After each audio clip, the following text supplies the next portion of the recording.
The US now has more than a dozen warships and 15,000 troops in the region. How unusual is this level of force around Venezuela, and what message is Washington trying to send? It's unprecedented, is what it is. Certainly, it's the largest deployment outside of planned military exercises in the 21st century. And even in the 20th century, it was an unusual deployment for this part of the region. I think what it says, obviously, is that the United States is prepared to intervene.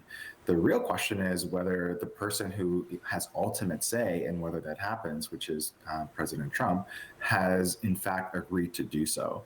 But he's positioned to be there, and to some extent, the fact that there is this massive deployment commits some kind of intervention, because without something changing in Venezuela, this might actually be seen as a victory for the Maduro government.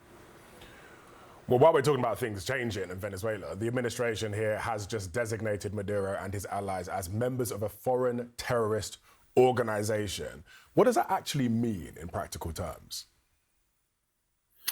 It basically gives the administration more legal leeway to take actions that might not otherwise be permissible in a context of war or pre-war, if you want to call it that.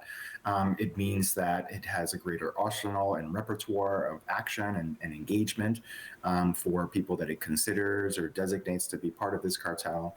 It also means that it doesn't have to provide nearly as much information, either certainly to Congress, which it already hasn't provided enough information, but to the judicial system, and so it allows for a greater range of action than has been the case.